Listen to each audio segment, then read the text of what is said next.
ఎన్నో రకాల గణేష్లు అయితే చూస్తూ వస్తున్నాం మన ఆర్టీవీలో. సో ఇప్పుడు మన పెహల్గాంలో జరిగిన అటాక్ని కళ్ళగట్టినట్టు కనిపించేలాగా ఆ ప్రతిరూపాన్ని ఆ మోడల్ని అయితే చేశారు. సో ఇంకెందుకు కలిసి లోపలికి వెళ్ళి చూసేద్దాం రండి.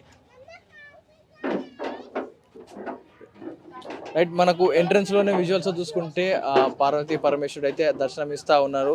వారిని ఏదైతే మన పహల్గాంలోకి మనకి ఎంటర్ అయినప్పుడు కూడా సేమ్ అదే దృశ్యం కనపడతా ఉంటుంది మనకు ఆ విజువల్స్లో.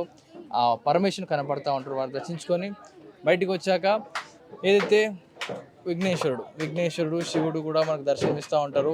అయితే వినాయకుడు హారతి ఇచ్చి వాళ్ళకి కనిపించి శివుడు వారికి దర్శనం ఇచ్చాక ఇక్కడి నుంచి లోపలికి ఎంట్రన్స్ ఇస్తే మన పహల్గాం లోపల ఆ మంచు కొండలు ఎలా ఉంటుందో కూడా చూద్దాం. అసలైన ఘట్టానికి లోపలికి ఎంటర్ అయిపోదాం. కాస్త చూసి ఒక గృహలోకి అడుగు పెట్టినట్టుగానే ఉంటుంది లోపల దృశ్యాలన్నీ కూడా.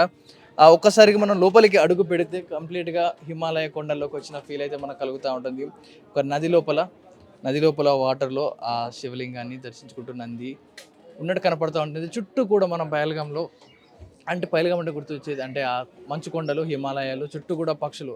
ఆ అట్మాస్ఫియర్ని తీసుకురావడం కోసం మనం కంప్లీట్గా ఇక్కడ ఆ హిమాలయ సెట్ చేయడం జరిగింది. చుట్టూ కూడా కొండలు, వాటి మీద పక్షులను అయితే చూడవచ్చు విజువల్స్లో. ఆ గూడు లోపల ప్రతి బోన్ లోపల పక్షులను అయితే ఉంచడం జరిగింది. లోపల మేఘాల్లాగా చిన్న చిన్న సెట్టు, ఒక రెండు చిన్ని ప్రేమ పావురాలను కూడా పెట్టడం జరిగింది. అంటే ప్రకృతి అంటే పావురాలే కాబట్టి ఆ పావురాలను కూడా పెట్టడం జరిగింది. పావురాలు కూడా కొంచెం కొత్త బ్రీడ్ లాగా కనపడతా ఉన్నాయి. చాలా అందంగా కనపడతా ఉంది.